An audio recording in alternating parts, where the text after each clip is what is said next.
ഞാൻ ഇങ്ങോട്ട് വന്നാൽ കുറച്ചുകൂടി സൗകര്യമാണല്ലോ എന്നെ ഹരാസ് ചെയ്യാൻ.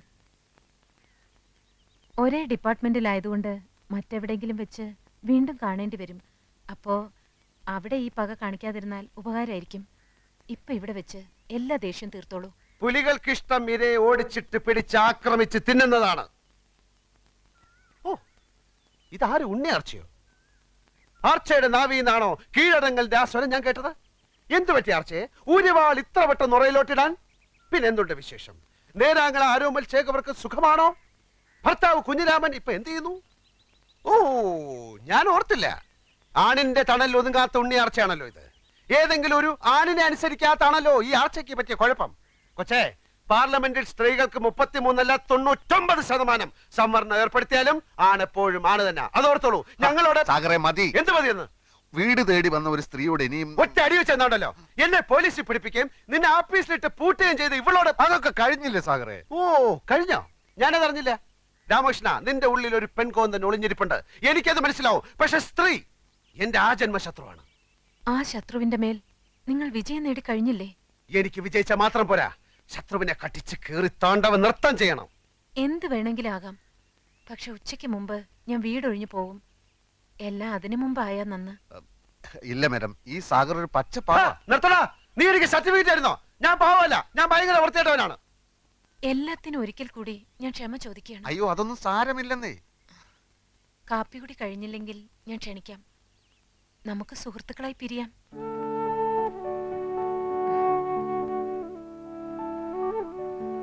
വൻകിട രാഷ്ട്രങ്ങൾ തമ്മിൽ യുദ്ധങ്ങൾ ഉണ്ടാവാറുണ്ടല്ലോ. പിന്നീട് അവരൊരു മേശയ്ക്ക് ചുറ്റും ഇരുന്ന് സന്ധി സംഭാഷണങ്ങൾ നടത്താറുമുണ്ട്. മിസ്റ്റർ സാഗറിനെയും ഞാൻ കാപ്പി കുടിക്കാൻ ക്ഷണിക്കുന്നു.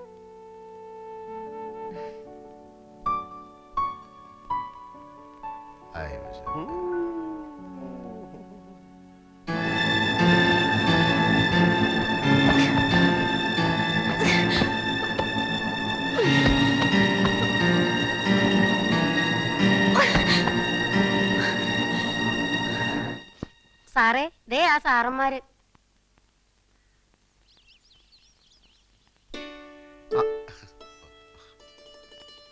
വരൂ വരൂ. Thank you so much. വരൂന്ന് വിചാരിച്ചതല്ല. സമാധാനമായി. അകത്തോട്ടിരിക്കാം. ത്രേസ്യമ്മേ, ബ്രേക്ക്ഫാസ്റ്റ് റെഡിയല്ലേ? വരൂ, കഴിക്കൂ. പെട്ടെന്നുള്ളൊരു വട്ടമേശ സമ്മേളനം ആയതുകൊണ്ട് കാര്യമായിട്ടൊന്നും ഉണ്ടാക്കാൻ പറ്റിയില്ല. ആളൊരു ഭക്ഷണപ്രിയനാണെന്ന് ശരീരം കണ്ടാൽ അറിയാം. മാഡം, ഇത്ര സിമ്പിൾ ആണെന്ന് ഞാൻ അറിഞ്ഞില്ല. സത്യത്തിൽ ഞങ്ങളാണ് ക്ഷമയോദിക്കുന്നത്. ഞങ്ങളല്ല, താൻ. ഞങ്ങൾ നോവലിസ്റ്റുകൾ ഒരു കഥാപാത്രത്തെ സൃഷ്ടിക്കുമ്പോൾ കഥാപാത്രത്തിന്റെ പ്രവൃത്തിയിലൂടെ, കഥാപാത്രത്തിന്റെ സംസാരത്തിലൂടെ ഒരു സ്വഭാവം വരച്ചു കാട്ടും. കഥ ഏതൊക്കെ വഴിത്തിരിവുകളിലൂടെ കടന്നുപോയാലും കഥാപാത്രത്തിന്റെ അടിസ്ഥാന സ്വഭാവം ആദ്യാവസാനം ഒന്ന് തന്നെയായിരിക്കും. അങ്ങനെ ഒരു ലോജിക് മാഡത്തിന്റെ സ്വഭാവത്തിൽ കാണാനില്ല. ഈറ്റപ്പിലെ പോലെ ചാടിക്കടിക്കും, അടുത്ത നിമിഷം മാൻപേടയാകും. What is this? ഈ ലോകത്തുള്ള കോടിക്കണക്കിന് ആളുകളുടെയും മനസ്സ് പഠിച്ച ആളാണോ ഒരു നോവലിസ്റ്റ്? എന്നല്ല, പിന്നെ എനിക്ക് ഈ കഥാപാത്രത്തെ ഒന്ന് പഠിച്ചാൽ കൊള്ളാമെന്നുണ്ട്. പഠിപ്പിച്ചാലും അത് പഠിക്കാനുള്ള കഴിവ് തനിക്കുണ്ടെന്ന് തോന്നുന്നില്ല. സ്ത്രീ തന്റെ ആജന്മ ശത്രുവാണെന്ന് പറഞ്ഞല്ലോ. തന്റെ അമ്മ തന്റെ ശത്രുവാണോ? പെങ്ങള് ശത്രുവാണോ? അതോ അമ്മ പെങ്ങന്മാരൊന്നും ഇല്ലാത്തവനാണോ താൻ? തന്റെ പൈങ്കിളി നോവലിലെ ഏതു നേരവും ദിവാസ്വപ്നം കണ്ടുകൊണ്ട് നടക്കുന്ന വിഡ്ഢിക്കോതയല്ല യഥാർത്ഥ സ്ത്രീ. ഒരു പുരുഷനും യഥാർത്ഥ സ്ത്രീ അറിയില്ല, അവളുടെ മനസ്സറിയില്ല. IAS-കാരനായ കളക്ടർ മുൻപിൽ നോക്കാതെ എന്നെ സസ്പെൻഡ് ചെയ്തു. കാരണം സ്ത്രീ അറിയാനുള്ള പഠിത്തം ആ ഇഡിയറ്റിനുമില്ല. എന്തുകൊണ്ട് ഞാൻ ഇയാളെ പൂട്ടിയിട്ടു? പൂട്ടിയിടുമ്പോ എന്റെ മനോവികാരം എന്തായിരുന്നു? അത് ചോദിക്കാനുള്ള ബുദ്ധി പോലും അയാൾക്കില്ല. കഥാപാത്രത്തെ പഠിക്കാൻ ഇറങ്ങിയിരിക്കുന്നു. പഠിപ്പിക്കാടോ, പഠിപ്പിക്ക എല്ലാരെയും. I am a self made woman. ഒരുത്തിന്റെ ഔദാര്യം ഇല്ലാതെയാണ് സ്വയം ഈ നിലയിലെത്തിയത്. ആരും എന്നെ തോൽപ്പിക്കാൻ ഞാൻ സമ്മതിക്കില്ല. എന്റെ തോൽവി ആഘോഷിക്കാൻ ഞാൻ അതിലും ഭേദം മരണമാണ്. ആഘോഷിക്കേണ്ടത്. മരിക്കാം, മരിക്കാൻ ഞാൻ. Yes, I'll kill myself. മരിക്കാൻ ഞാൻ, മരിക്കാം. രമേശ, എന്നെ കാശിത്തുമ്പ എന്ന നോവലിലെ നായിക രാഗിനെ പോലെ വെയിൻ കട്ട് ചെയ്ത് മരിക്കാനുള്ള പുറപ്പെടാൻ തോന്നുന്നു. നീ കത്തി പിടിച്ചു വാങ്ങ.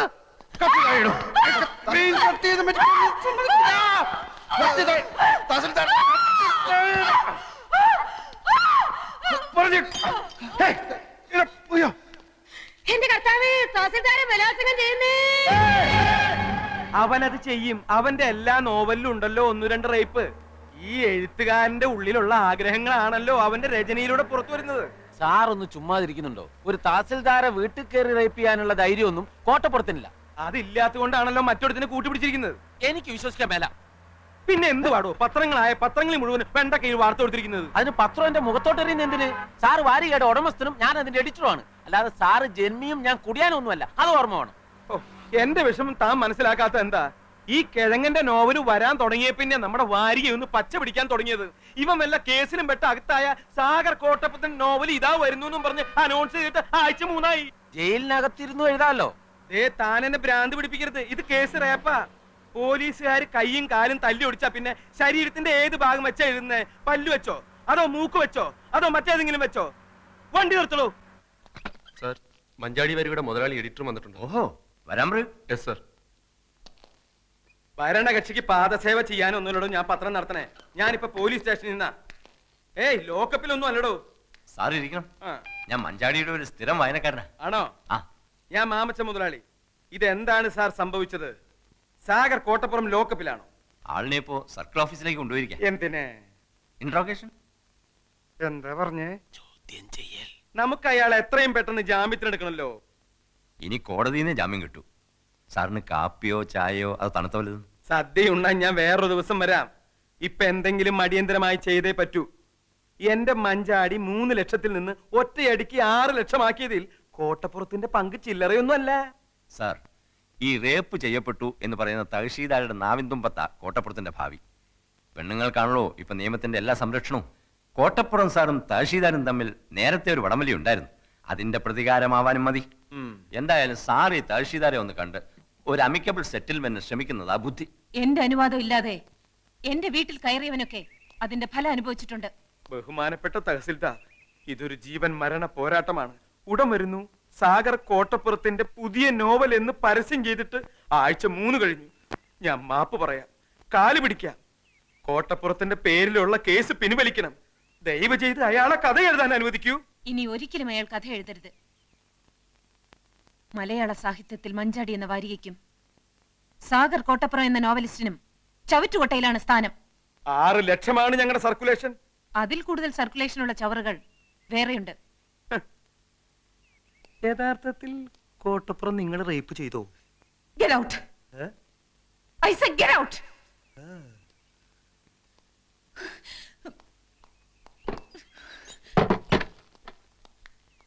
ഇവളെ ഒരു തവണയല്ല പലതവണ റേപ്പ് ചെയ്യണം. ഒരു 10-50 കൊടുക്കാന്ന് പറ. എന്തിന് റേപ്പ് ചെയ്യാനാ? അതിനല്ല കേസി നൂരാൻ. എടോ, അക്കാര്യത്തിലേക്ക് കടക്കാൻ അവൾ അതിന് നിന്ന് തരണ്ടേ?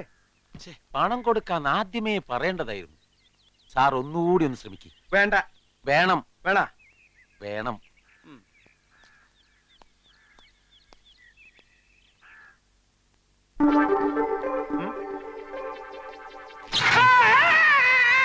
സാറേ,